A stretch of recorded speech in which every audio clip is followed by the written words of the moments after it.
In today's Leeds news, ticket info for Cardiff, Akturkoglu Latest, Ampadu on Fatique, and Rodon on Leeds' future.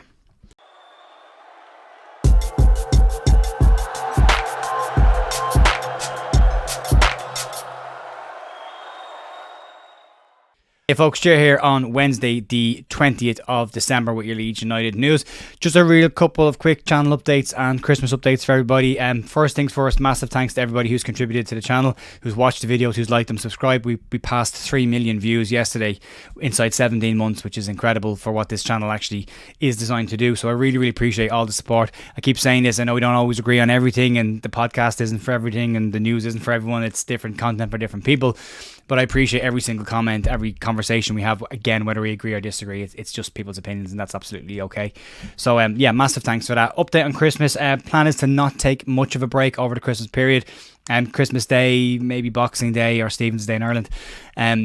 Possibly, but outside of that, the plan is to continue to do content right up through the new year and into a busy early January period for Leeds. And we'll start off, let's get into the news, and we'll crack on with this, and we'll start off with some ticket information around the Cardiff. Leeds have just released information for the away tie at Cardiff on the 13th of January, which will kick off at 3 p.m. in Cardiff. Ticket prices and the release dates are as follows. Phase 1 will be released on Thursday the 21st of December at 1 p.m. and that is to super away ticket holders. Phase 2 will release the following day, Friday 22nd, so Friday this week at 1 p.m. and that is for people who have attended more than 11 away games in the 22-23 season. Phase 3 is Thursday 28th of December next week, and that's at 1 p.m. and that's for home season ticket holders. And then Phase 4 goes out to members on the 2nd of January, the 2nd of January at 1 p.m. For members. Prices for that: £21 for adults, £16 for seniors and over 60s, £11 for 16 to 21 year olds, and £9 for juniors and under 6s. There is a range of accessibility prices right at the club as well, so if you do accessibility needs, there is a ticket pricing system in place for you guys as well, so you can go check that out if you need to. All information is located on the leedsunited.com website. You can go check that out today if you want information on that. Moving on, let's talk about this transfer. I'm really struggling with this one because I've lost subscribers just by covering this news story, and it's a news story, and it's a really difficult situation. I've avoided saying this club's name, and I'll continue to avoid saying their name if I can, because I do know that it's a emotive topic. So we'll go through it, we'll explain some bits and pieces, but this week we did hear news that Leeds were interested in Turkish winger or attacker Karim Akturkoglu. Now, according to Aksan, Leeds are said to be ready to meet the asking price of the Turkish club for Karim Akturkoglu. He's been in excellent form this season. He plays in lots of different positions. He does play in off the left, but he has also played as a number 10 as a striker. Leeds are looking for goals from the number 10 position as well. And variation there. He is 7 goals, 8 assists this season, 3 of them coming in Champions League. He scored twice against Manchester United, also in the Champions League as well. The couple of caveats on this and potential stumbling blocks: Lazio are also very interested in the player, and they are also said to be willing to pay the asking price for the player. If Leeds do move for the player as a number 10, it would make a lot of sense. He does score lots of goals. He does get lots of assists. It's not one or the other with the player. He does chip in with both. However, if it's a case that Leeds are looking at him as a winger, it would be an unusual decision given the amount of wingers Leeds currently have in the squad. The other piece of that is that could tie in with maybe Jaden Anthony going back to Bournemouth. If that happens at all, Leeds might want to strengthen with another player coming in, give them more options. The negative sides to this will be the current club that he plays for, relationship with Leeds United, and the history of the two clubs, going all the way back to 2001 when that awful night in Istanbul happened. It should be pointed out though that Akturkoglu is 25 years of age, was born in 1998, and would have been 2 years of age when that really horrible night in Istanbul happened. He also hasn't played in England, so he may not be even aware that there's any beef between the two clubs at all, or aware of any instance, because I suppose unless you're close to this, you're probably unaware of it or very slightly aware of it. So that should be pointed out though as well. The fee for the player is rumoured to be anything between 13 and 20 million pounds. There's been 3 different fees, quote from 3 different sites: 13 million from one, 15 from another, and 20 million from another.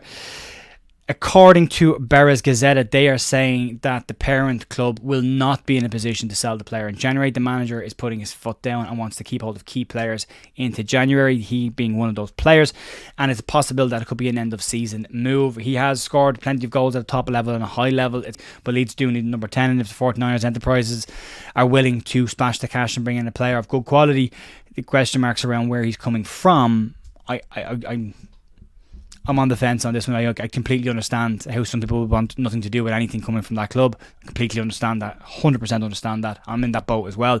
The other side to it is a good player potentially coming in with lots of goals, but I think it'd probably be a position where Leeds should probably avoid this one, just to avoid a kicking up of any kind of problems from this. I said it already. This is a really tough story to cover. It's a really tricky one. I'm trying to balance everybody out. I know some people won't care about it. Other people will care about it.